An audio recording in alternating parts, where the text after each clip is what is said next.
అందరికీ నమస్తే. ఈరోజు వార్తలు చూద్దాం. పెద్దపల్లి జిల్లా వార్తలు చూద్దాం.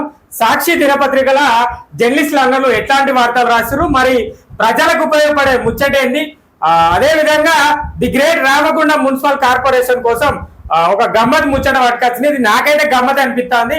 ఇక మీకెట్లా అనిపిస్తుందో ప్రజలారా చూద్దాం. ఇక చర్చిస్తారా, సప్పట్లు కొడతారా? ఏం చర్చిస్తారు, దేనికోసం సప్పట్లు కొడతారో మనం ఒకసారి చూడాలి. మరి ఏంటిదట అంటే డంపింగ్ యార్డ్ ఏర్పాటుకు కలగని మోక్షం, ఉద్యోగుల వేతనాలు, అద్దె వాహనాలపైనే ఫోకస్, ఎజెండాలోనూ ప్రజా సమస్యలకు దక్కని చోటు.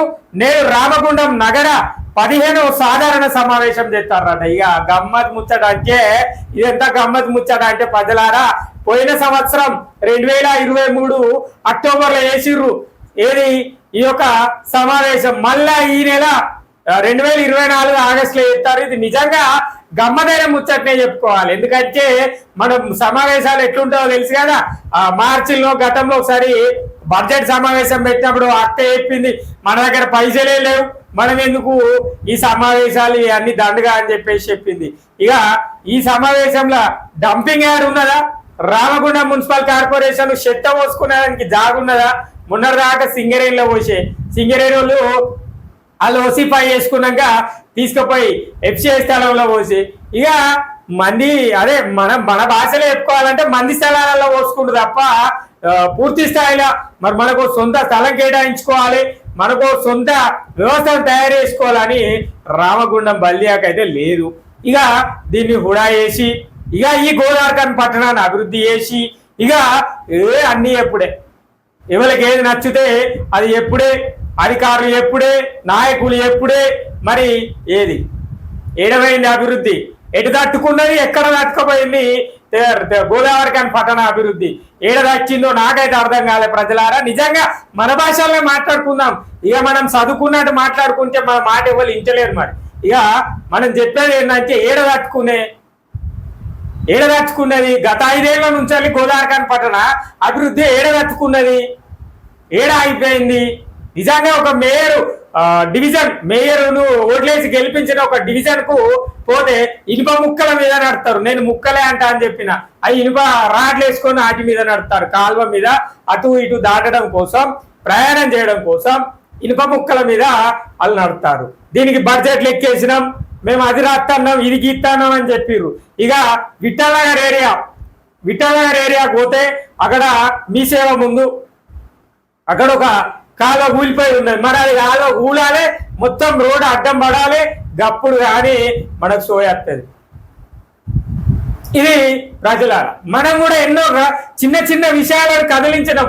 అసలు రామగుండం మున్సిపల్ కార్పొరేషన్ కదులుతుందా లేదా అన్న విషయాన్ని మన ఛానల్ ద్వారా, మన ఛానల్ పోస్టర్ల ద్వారా కదిలించి చూసినాం. అవి ఎన్నో సందర్భాలు ఉన్నాయి. మరి అవి కదిలిస్తే అక్కడ పరిశుభ్రత అంటే ఆడ పని జరిగే సమస్య పరిష్కారం అయింది కొంతమేరకు. ఇక చెప్పుకుంటూనే పోతే రామగుండం మున్సిపల్ కార్పొరేషన్ గురించి 10 రోజులు కూర్చొని చెప్పినా కూడా కార్పొరేషన్ కథ ఒడవదు. ఇక దొంగలు, డీజిల్ దొంగలు అచ్చేవేయరు, వాహనాల దొంగలు అచ్చేవేయరు, ఇనుప సామాన్ దొంగలు అచ్చేవేయరు, ఇంకేమున్నాయల్లా ఉద్యోగాలకు పెట్టిస్తాన్న దళారులు అచ్చేవేయరు. ఇక పారిశుద్ధ కార్మికుల మీద జులుం చూపెట్టుడు, అదే చెత్త పట్టుకోబెట్టుల మీద జులుం చూపెట్టుడు, ఎన్నో రకాల సమస్యల గుండం కాదు మనది.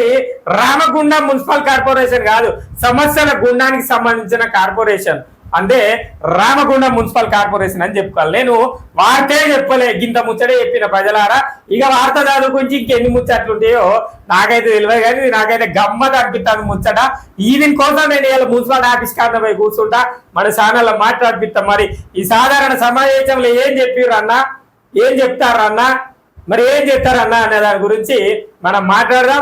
అనేక మంది కార్పొరేటర్లు, ప్రతిపక్షాలు కావచ్చు, ప్రస్తుత పార్టీలు కావచ్చు, అటు ప్రస్తుత ప్రభుత్వ పార్టీలు కావచ్చు, ఎవరు మాట్లాడినా కూడా చెప్తారు కార్పొరేషన్ గురించి. ఎంత చక్కటి పాలన అందిస్తుంది రామగుండం మున్సిపల్ కార్పొరేషన్ అనేది చెప్తారు.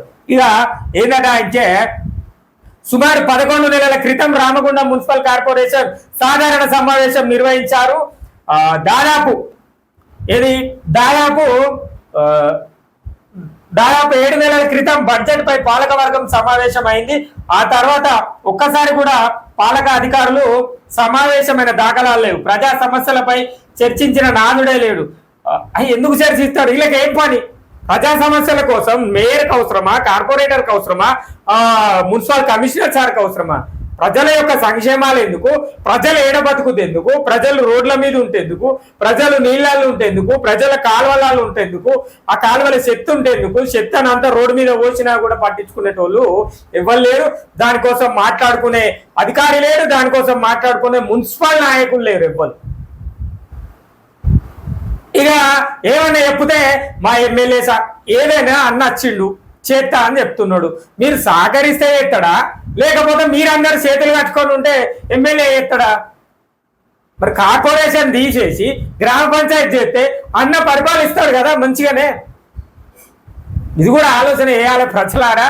మరి ఇట్లా ఉన్నది, ఇంకా ఇల్లు పరిష్కారం చేస్తారైతే నాకైతే నమ్మకం లేదు కార్పొరేషన్ మీద. ఇక ఏందట, పరిష్కరించే నాదుడే లేడని చెప్పేసి చెప్తాడు. అధికారులకు కూడా కానరాదు. ఒకవైపు భారీ వర్షాలు, లోతట్టు ప్రాంతాలకు ముప్పు భయంతో, మరోవైపు లోపించిన పారిశుద్ధ్యం, చిత్తడైన రహదారులు, విజృంభిస్తున్న సీజనల్ వ్యాధులు నగర వాసులను పట్టి పీడిస్తున్నాయి. ఇక ఈ నేపథ్యంలో బుధవారం నగర మేయర్ బంగి అనిల్ కుమార్ సార్ అధ్యక్షన 15వ సాధారణ సమావేశం నిర్వహించడానికి సర్వం సిద్ధమైంది. కానీ ప్రజా సమస్యల పైన కాకుండా బల్దే ఉద్యోగ వేతనాలు, అధికారులు అద్దె వాహనాల బిల్లులు మంచి చేస్తారు. తదితర 15 అంశాలపై ఎజెండా రూపొందించారట. అయితే కౌన్సిల్ సమావేశంలో ప్రజా సమస్యలను కార్పొరేటర్లు ప్రస్తావనకు తీసుకొస్తారా, ఎజెండాలోని అంశాలను ఓకే అంటూ సప్పట్లు కొడతారా, కొచ్చి ఆమోదం తెలిపి బయటకు వస్తారా అనేదే ఆసక్తికరంగా మారింది. సిగ్గనిపించాలి నిజంగా మున్సిపల్ కార్పొరేషన్ కు ఉన్న మేయర్ సార్కు మరి కమిషనర్ సార్కు సిగ్గనిపించాలి. ఎందుకు అనిపించాలంటే మీరు ఏం పెట్టిరు ఎజెండాల? ప్రజా సమస్యల గురించి మాట్లాడాలి, ప్రజలలో పడుతున్న కష్టాల గురించి మాట్లాడాలి, పారిశుద్ధ లోపాల గురించి మాట్లాడాలి, ఆ పారిశుద్ధాన్ని సేకరించే వాహనాలు పరిస్థితి ఏందో మాట్లాడాలి, మీ అద్దె వాహనాల గురించి. నేను మీరే అనే చెప్తానా, నాకు తెలిసి అందులో నడిచే వాహనాలు అన్ని మీకు సంబంధించిన ఆ అధికారులకు, ఆ మేయర్ సార్కు వాళ్ళకి సంబంధించినవే ఉంటాయి. ఇక మీ అద్దె వాహనాల గురించి, మీ వేతనాల గురించి, ఒక నెల జీతం తీసుకోకపోతే ఏమైతుంది చెప్పాలి ప్రజలారా. కార్పొరేషన్లో మేయర్ సారు, కమిషనర్ సారు ఒక నెల జీతం తీసుకోకపోతే ఏమవుతుంది?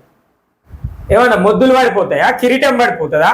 లేకపోతే వాళ్ళు మన లెక్క ఈ నెల జీతం తీసుకోకపోతే అయ్యో మాకు ఈ నెల జీతం రాలేదు, మాకు తినడానికి తిండి లేదని చెప్పే పరిస్థితి ఉంటుందా?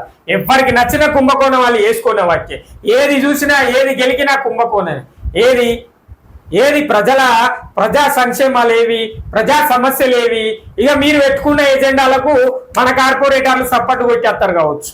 నిజంగానే కార్పొరేటర్ల అన్నలను కూడా చెప్తాను, అన్న రాబోయే ఎన్నికలు ఉన్నాయి, మీరు కూడా ఇది కూడా ఆలోచన చేసుకోవాలి. మరి ప్రజల కోసం ఇన్ని ఏళ్ళు ఏం జరిగిందో మాకు తెలియదు, కానీ ఈ గవర్నమెంట్ ఏర్పడినాక మీరేం చేస్తారో చెప్పుర్రా జరా. ఇన్నేళ్ళు 4 ఏళ్ల గురించి మేము అడుగుతలేం కదా, ఈ సంవత్సరంలో మీరు ఏం చేయాలనుకున్నారు? డిసెంబర్లో కొత్త ప్రభుత్వం ఏర్పడిన కాంచాలు ఇప్పటి వరకు మీరేం చేసిరో చెప్పుర్రి. ప్రజల కోసం ఎవరు పోరాటం చేసిరో చెప్పుర్రి, ఎక్కడ పోరాటం చేసిరో చెప్పుర్రి. ఎవరో ఎక్కడో కాడ 50 డివిజన్లలో ఒక్కలో ఇద్దరు కార్పొరేటర్లు. ఇక ఇక్కడ మాట్లాడిండు కన్నూరు సతీష్ కుమార్ 20 డివిజన్ కార్పొరేటర్ పోయి మా వాడల పనులు అయితలో అని చెప్పేసి మున్సిపల్ కార్పొరేషన్ కాడ కూర్చున్నారు. అట్లా కొంతమంది ఉన్నారు, ఒక్కలో ఇద్దరు ఉన్నారు, మొత్తం అందరు అంటలేను. 50 డివిజన్లలో మేయర్ వదిలిపెడితే ఇక 49 డివిజన్ల పరిస్థితి. అలా కన్నూరు సతీష్ అని ఒక ఆయన ఉండే. ఇక బీఆర్ఎస్ కార్పొరేటర్లు పెడితే అధికారం మనది కాదు, కాంగ్రెస్ కార్పొరేటర్లు అడిగితే పైసలు లేవు. ఇక మరి ఎవరిని అడుగుడు?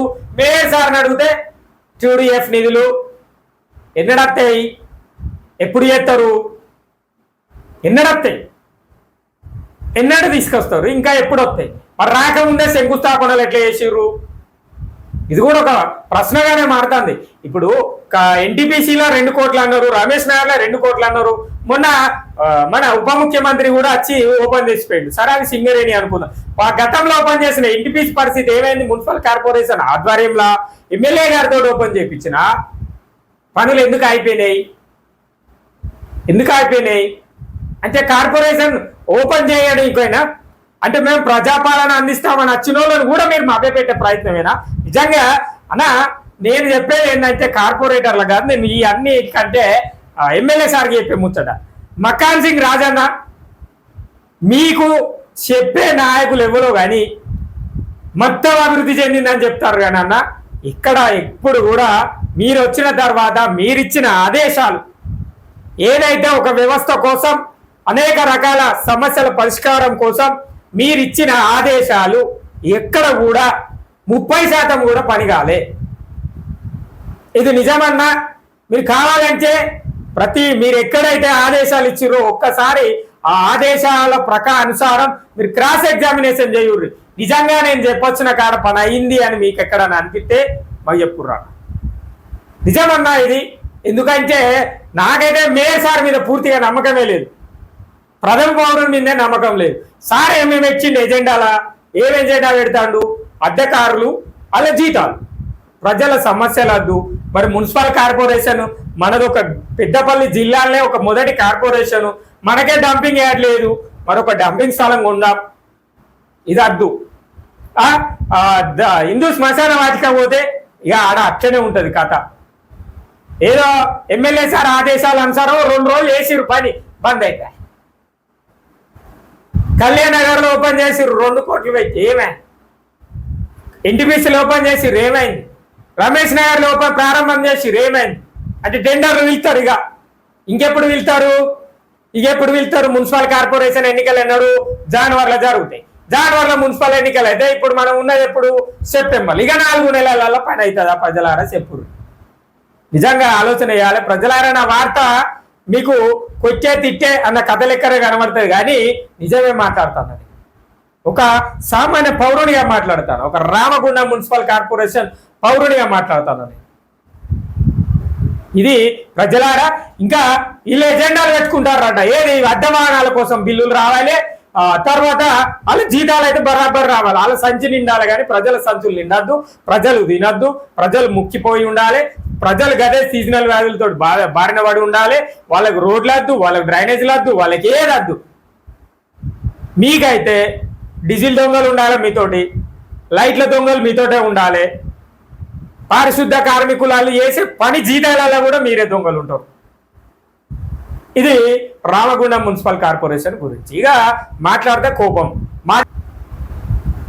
ప్రజా సమస్యలను పైన ఎజెండా పెట్టి మాట్లాడాలి. ప్రస్తుత సమయం వర్షాకాలం, వర్షాలు అధికంగా పడుతున్నాయి. మరి లోతట్టు ప్రాంతాల పరిస్థితి ఏంది? ఎప్పుడన్నా ఇక్కడ 50 నుంచి 60 ఏళ్ల నుంచి గోదావరిఖని పట్టణంలో బతికే ఎవరికైనా తెలుస్తుంది, 30 ఏళ్ళు బతికిన వాళ్ళు కూడా తెలుస్తుంది. నిజంగా నేను చెప్తున్నా, వయసు 30 సంవత్సరాల పైబడిన వాళ్ళు ప్రతి ఒక్కరికి తెలుస్తుంది. గోదావరిఖనిలో గతంలో ఎప్పుడన్నా లోతట్టు ప్రాంతాలు ఉండేనా? ఎవరి కారణాల వల్ల లోతట్టు ప్రాంతాలు ఏర్పడ్డాయో ఒక్కసారి ఆలోచన చేయాలి. రెండో ముచ్చట, మనకెప్పుడన్నా వరదలు వచ్చినాయా గోదావరిఖని పట్టణానికి? ఎందుకు గత 4-5 ఏళ్ల నుంచే వర్షాకాలంలో కొన్ని ప్రాంతాలు తోటి వరదలతోటి కొన్ని ప్రాంతాలు నిండుతాయి? ఎందుకు? ఏం జరుగుతుంది? ఒకప్పుడు మనం చిన్నగా ఉన్నప్పుడు, అంటే నా ఏజ్కి ఉన్నప్పటికీ చిన్నతనంలో గంగానగర్ ఏరియా ప్రాంతంలో కొసమెరుపు వరకు వాటర్ వచ్చేది.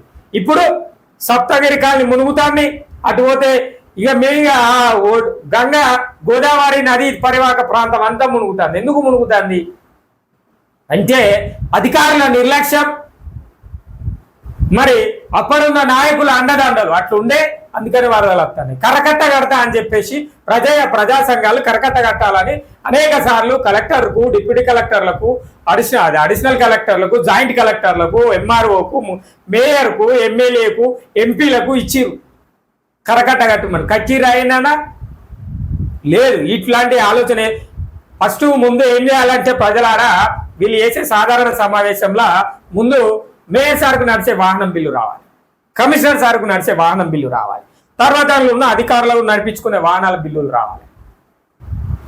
ఇక నువ్వు డంప్యాడ్ పెడితే నీకెందుకు, పెట్టకపోతే ఆయనకెందుకు, అవసరం లేదు. కాలువల చెత్త ఉంటేంది, కాలువలు కూలితేంది, ఆ రోడ్డు అంగడైతేంది, వాళ్ళకెందుకు? ఇక మేయర్ సార్ ప్రత్యేక నిదర్శనం, నేను బాగా దూరం చెప్పా. మేయర్ సార్ డివిజన్ లో కాలువ మీద ఇనుప ముక్కలు వేసుకొని నడతారని నేను మళ్ళీ చెప్తాను. ఆ ముక్కలు అయితే ఏంది, ఏ ముక్కలు అయితే ఏంది, మీరు కాలువలకి వెళ్ళి నడుచుకుంటూ పోతేంది మేయర్ సార్.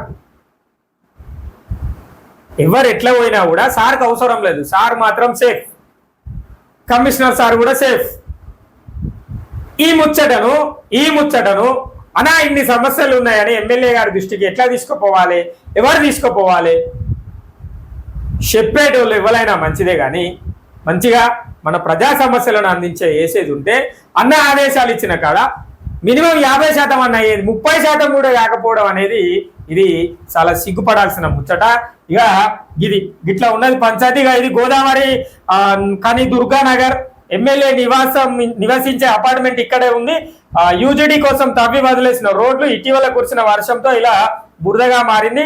కనీసం కాలినడకన కూడా వెళ్ళడం గగనంగానే తయారైందని చెప్పేసి అక్కడ ఎమ్మెల్యే ఉంటేంది, ఎంపీ ఉంటేంది, సీఎం రేవంత్ రెడ్డి సార్ ఉంటేంది, డిప్యూటీ సీఎం బచ్చి విక్రమార్క సార్ ఉంటేంది, ఎవరు వచ్చేది శ్రీధర్ బాబు సార్ ఉన్నా కూడా రామగుండం మున్సిపల్ కార్పొరేషన్ లా వాళ్ళు ఉన్న ప్రాంతాలలో రోడ్లు వేయదు. ఎందుకు వేయాలి? పైసలు లేవు కాబట్టి వేయరు. ఒకవేళ పైసలు ఉంటే ఏం చేయాలి? సమావేశం పెట్టుకొని వచ్చిన పైసలను టెండర్ అడ్డ వాహనాలకు బిల్లులు కట్టించుకోవాలి. తర్వాత ఏం చేయాలి? వాళ్ళ జీతాలు వేసుకోవాలి. ఎన్నేళ్ళు అవుతుందో వాళ్ళకి జీతాలు రాక 51 సంవత్సరం అవుతుందా? కాంట్రాక్టు కార్మికులు 2-3 నెలలు, 5 నెలలు, 6 నెలలు గడిచినా కూడా రాదు వాళ్ళకి వేతనం.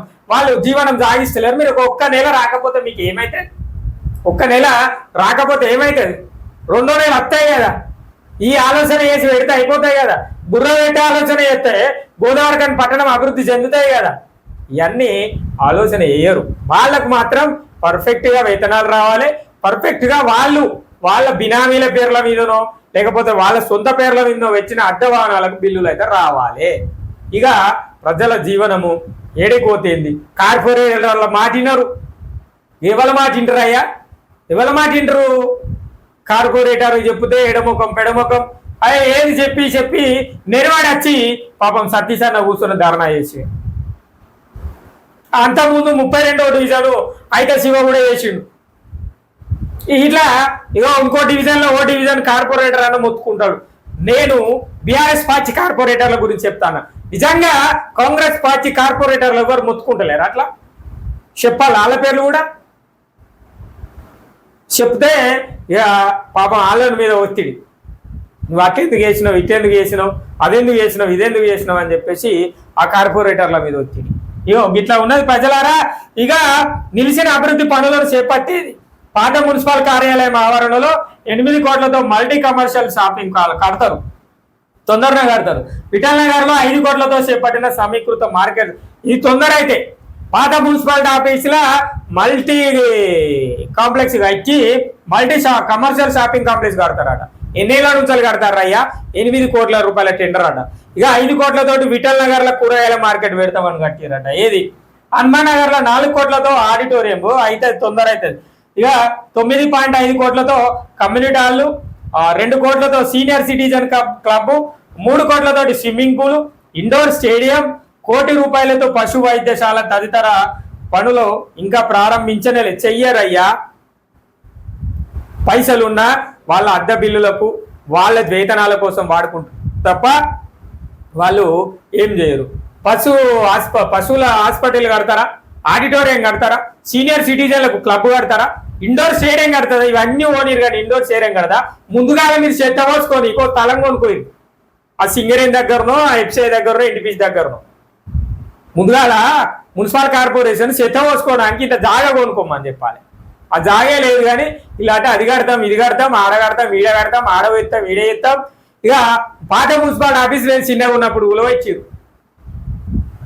ఏదా మున్సిపాలిటీ ఏదా, ఖర్చుడు ఏదే, ఆ కత్తి ఏది. ఇక మాట్లాడితే నాయకుల కోపం. ప్రశాంత్ నగర్ లో మల్కాపూర్ చెరువును మినీ ట్యాంక్ బండ్ ఉన్న కాలువలు చక్కగా సాపి అయ్యా అంటే వీళ్ళు మినీ ట్యాంక్ బండ్ చేస్తారట. ప్రజలారా ఇనూర్రిగా గమ్మతి ముచ్చట ఇది. నేను అందుకే ముందే చెప్పిన ఇది గమ్మతి ముచ్చట ఉంటుంది ఇనూర్రి అని చెప్పిన.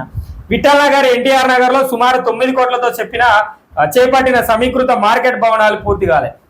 ఇటల్ నగర్ అయితేంది, ఎల్బీ నగర్ సారీ ఎన్టీఆర్ నగర్ అయితేంది, ఏ నగర్ అయితేంది, ఏదైతేంది పైసలు లేవు. ముందుగాల మున్సిపల్ కార్పొరేషన్ ఆస్తి పన్నులో నుంచి 8% లైబ్రరీ సెస్ కింద గ్రంథాలయానికి ఏటా 80 లక్షలకు పైగా బలియా చెల్లిస్తుంది. కానీ గ్రంథాలయానికి ఇప్పటి వరకు పక్కా భవనం నిర్మించలే. గివి ఆడతారు చదువుకున్న పోరాయాలు, మళ్ళా నిరుద్యోగులుగా తిరిగే పోరాయాలు లైబ్రరీ పుస్తకాలు చదివితే మీ ఆటలు సాగాయి కదా. అందుకనే లైబ్రరీ ఉండదు. అందుకనే లైబ్రరీ అరకొర వసతులతో లైబ్రరీ సాగుతాయి. ఇక గిదాట ఇక అన్నీ చెప్పింది విన్నారా? ఇవన్నీ ముచ్చట్లు మాట్లాడతారా? పాత మున్సిపాలిటీ గురించి, ఇటల్ నగర్, ఎన్టీఆర్ నగర్ మార్కెట్ గురించి, ఆడిటోరియం గురించి, ఇండోర్ స్టేడియం గురించి, స్థల సేకరణ గురించి, రోడ్లు లేవు, డ్రైనేజీ లేవు, కాలువలు లేవు, ఏంది లేదు, ఏమి లేదు, గుడ్డు సున్నాలు ఉన్నాం మనము.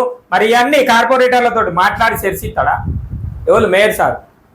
లేకపోతే అందరికి ముందే రాత్రి ఫోన్లు వేసి చప్పట్లే కొట్టాలని చెప్పిండ. తెలిసి చప్పట్లే కొట్టిపిస్తారు. ప్రజలారా ఇగో గిది మన రామగుండం మున్సిపల్ కార్పొరేషన్ అభివృద్ధికి ఇట్లున్నది. ఇగో గిది చర్చిస్తారా, చప్పట్లు కొడతారా కాదు, నిజంగా చప్పట్లు కొట్టే పనే ఇది. చప్పట్లు కొడతారు. చప్పట్లు కొట్టి వచ్చిన వేతనంలో వచ్చిన పైసలలో ఇన్ని వాళ్ళ అడ్డ వాహనాలకు సంబంధించిన బిల్లులు తీసుకుంటారు. ఏమన్నా ఉంటే వాళ్ళ జీతాలు తీసుకుంటారు. ఇక పక్కకు జరుగుతారు. మళ్ళా ఇక పెడదామన్నా, సాధారణ సమావేశం పెడదామన్నా కూడా సాకు టైం లేదు, సాకు పెట్టాడు, అయిపోయా. ఇది ముచ్చట. ఇవన్నీ పక్కకు పెట్టి ఈ మేయర్ సార్ ముచ్చట పక్క పెట్టి మనందరం ఫస్ట్ ఎమ్మెల్యే మక్కాన్ సింగ్ రాజన్ కలిసి మనం సొంతంగా పోయి చెప్పాలి. ఈ నాయకులను నమ్ముకొని అయ్యా ఈ నాయకుడు పోయి చెప్తాడు, ఆ నాయకుడు పోయి చెప్తాడు కాదు. కానీ అన్నకు మనమే సీదా పోయి అన్నా మా వాడలకు ఇది ఉన్నది, మా డివిజన్ల పరిస్థితికి ఇది ఉన్నది అని చెప్పేసి చెప్తే అప్పుడేమన్నా ఆదేశం అన్ని ఇచ్చిన ఆదేశాలే పని చేయలే. ఎమ్మెల్యే గారు ఇచ్చిన ఆదేశాలపైనే ఇప్పటి వరకు పూర్తి స్థాయి సమాచారం లేదు. ఇంకా ఇల్లు ఆడ రోడ్డు కడతామని శంకుస్థాపనలు, ఈడ కడతామని ఇంకోటి, ఆడ కడతామని కొబ్బరికాయలు, పైసలు లేదు. అన్నీ ఎందుకు సార్? పైసలు ఉంటే ఏమన్నా పని చేయాలి, వచ్చిన వాటిని ప్రజలకు ఉపయోగించాలి. సీజనల్ వ్యాధుల మీద ఇన్ని పైసలు పెడితే ఏమన్నా సొమ్ము పోతుందా? ఆ కాలువలు పూడుకలు తీస్తే ఏమన్నా సొమ్ము పోతుంది, మీ పరువు పోతుందా? లేకపోతే ఆ చెత్త సేకరణ వాహనాలకు సంబంధించి ఆడ దిగబడుతున్నాయి, టైర్లు లేక మంచిగా లేవు, ఏదో అవుతుంది, ఆడ స్థలం లేదు. ఇంత స్థలం కొంటే ఏమవుతుంది నన్ను చెత్త పోసుకోనికి? ఊకే ఇల్లు పొమ్మన్నప్పుడు ఆడికి, ఆళ్ళు పొమ్మన్నప్పుడు ఇంకో కాడికి, ఇంకోళ్ళు పొమ్మంటే ఇంకో కాడికి. ఇది ఏంది? ఇది కథ కిరాయి ఇంట్లో ఉన్నట్టు కథ. ఇవన్నీ ఆలోచన చేయాలి. ఇవన్నీ పక్కన పెట్టి ఎజెండాల అద్దె వాహనాలకు బిల్లులు ఇస్తాం, తర్వాత మేమైతే జీతాలు తీసుకోండి, మీరైతే ముందుగా జీతాలు తీసుకోర్రి. ఇక మిగతాది ఏమున్నా ప్రజలు ఏడవైనా కూడా ఎవరికి అవసరం లేదు. ఇది ప్రజలారా ఇక మన రామగుండం మున్సిపల్ కార్పొరేషన్లో ఇవాళ వాళ్ళు కార్పొరేటర్లు పోయి ఇవాళ పెట్టే సాధారణ సమావేశాన్ని చర్చించేది ఏం లేదు. సప్పట్లు కొట్టుడు ముచ్చట్నే. ఇక మనం కూడా రేపు సప్పట్లు కొట్టిపిస్తాను నేను అందరితోటి. నేను కూడా నిజంగా మన ఛానల్లో రేపు లైవ్ కాల్స్ మాట్లాడదాం కార్పొరేటర్లు అందరితోటి మాట్లాడి మనం చప్పట్లు కొట్టించే ప్రయత్నం చేద్దాం. నేను కాంగ్రెస్ కార్పొరేటర్లకే చెప్తా, ఇది కూడా చెప్తాను మళ్ళా. అయ్యో మీరు బీఆర్ఎస్ వాళ్ళతోటే మాట్లాడిరు, మేము కాదు మాట్లాడింది అనద్దు. అందుకే కాంగ్రెస్ వాళ్ళతోటి సప్పట్లు కొట్టిపిస్తా, ఇటు బీఆర్ఎస్ పార్టీ వాళ్ళతోటి సప్పట్లు కొట్టిస్తా. ఏమన్నా ఉంటే బీజేపీ వాళ్ళతో కూడా కొట్టిద్దాం. ఇది ప్రజలారా సప్పట్లు కొట్టుడు ముచ్చట. నిజంగా ఇది సప్పట్లు కొట్టే కార్పొరేషన్ గమ్మత్ ముచ్చట అనే అనుకోవాలి.